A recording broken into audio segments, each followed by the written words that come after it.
Jérémie, chapitre 38.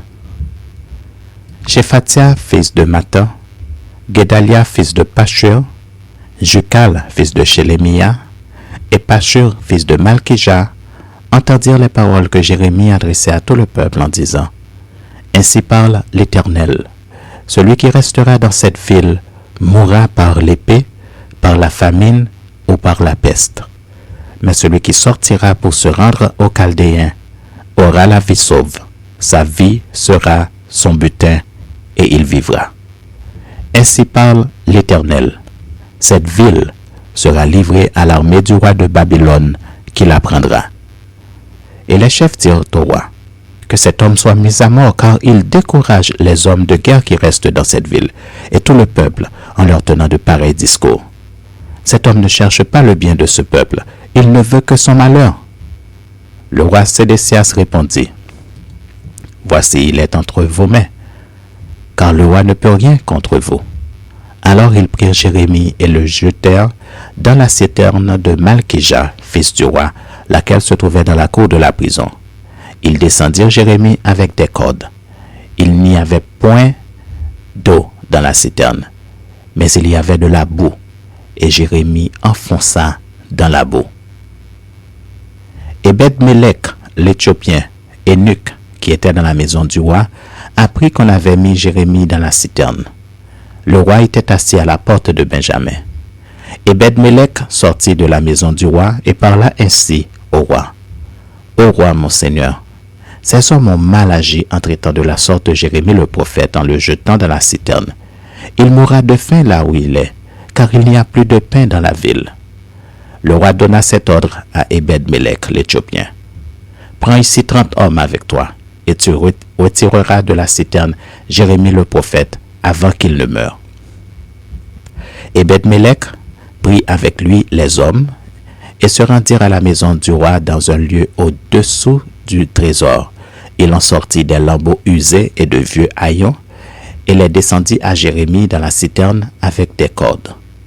Ebed-Mélec, l'Éthiopien, dit à Jérémie: Mets ces lambeaux usés et ces haillons sous tes aisselles, sous les cordes. Et Jérémie fit ainsi.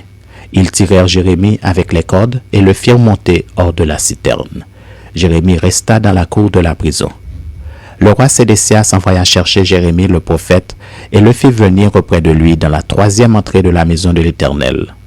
Et le roi dit à Jérémie: J'ai une chose à te demander, ne me cache rien. Jérémie répondit à Sédécias: Si je te la dis, ne me feras-tu pas mourir? Et si je te donne un conseil, tu ne m'écouteras pas. Le roi Sédécias jura secrètement à Jérémie en disant: L'Éternel est vivant, lui qui nous a donné la vie. Je ne te ferai pas mourir, et je ne te livrerai pas entre les mains de ces hommes qui en veulent à ta vie. Jérémie dit alors à Sédécias: Ainsi parle l'Éternel, le Dieu des armées, le Dieu d'Israël. Si tu vas te rendre au chef du roi de Babylone, tu auras la vie sauve, et cette ville ne sera pas brûlée par le feu. Tu vivras, toi et ta maison.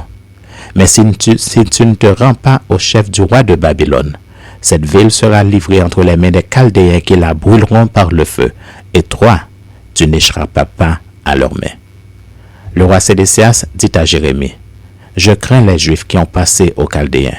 Je crains qu'on ne me livre entre leurs mains et qu'ils ne m'outragent.